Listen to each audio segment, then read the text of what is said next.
કીધું નાથ એ કઈ દીધું કહેવાય કે સપનામાં હું હતો એ મને ખબર છે જો વાત ક્યાં જાય ને એને તમે વિચારજો કે સપનામાં હું હતો મારી હાજરી હતી અષ્ટાવક્રને જનક મુનિએ જે સવાલ કર્યો ને આ જ હતો કે સપનામાં મને આ થયું અને હકીકતમાંથી બેમાંથી સત્ય થયું એટલે અહીંયા એ જ વાત થાય છે હરિશ્ચંદ્રને શું કીધું કે હું સપનામાં મારી હાજરી હતી એટલે હું અત્યારે ઉઠીને કહું છું આપણને સપનું આવે તમને એવું સપનું આવ્યું કંચનબેનને સવારે કહે મને ફોન કરી મંજુબેન મને તમારું સપનું આવ્યું પણ હું તો સત્સંગ આખી રાત છે તો થાકી ગઈ હતી પૈડા ભેગી નીંદર આવી ગઈ મને પણ તમારું સપનું આવ્યું તો આને તો નીંદર આવી ગઈ હતી તો ખબર કોને છે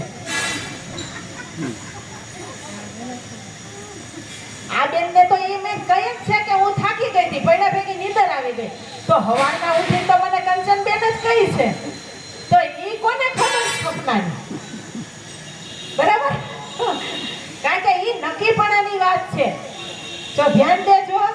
આ કોઈ વાત નથી એમને કોઈ આ તો છે ને સમજાય નહીં ને એટલે એક દાખલો એક ઉપમા લેવી પડે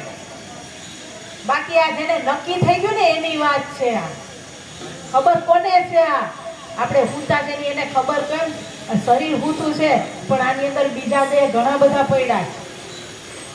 જો ઈ હુઈ જાય ને તો સવારે ક્યાં હોય રામનાથમાં હોય સમજાણું એટલે જાગે છે આમાં કોક ઈ હુતોય નથી જાગતોય નહીં અખંડ છે ઈ છે નિરંતર એને ખબર છે આ વસ્તુની એટલે ઉઠે ને ત્યારે આ જાગ્રતમાં આવે ને તો અહીંયા કહી કે મંજુબેન ફોન કરી મને તમારું સપનું આવ્યું તમે આમ તેમ પછી કંચનબેન કોને ખબર તમે તો થાકી ગયા હતા સુઈ ગયા હતા જો એ નક્કી કરાવેલું છે ધ્યાન જાય તો ગુરુ મહારાજ એ નક્કી કરાવેલી વસ્તુ ને હરિશ્ચંદ્ર એ જ વાત કરે કે મને તો ખબર છે ને મેં દીધું છે કારણ કે ત્યારે મારી મોજૂદગી હતી એટલે એના ગુરુ મહારાજ સામે ત્યાં બે ભગવા વસ્ત્ર પહેરી નીકળી ગયા ગુરુ મહારાજ વિશ્વામિત્ર સામે રમત તો વિશ્વામિત્રની જ હશે ને ગુરુની જ હતી કે આ કેટલોક સત્ય ઉપર હાલે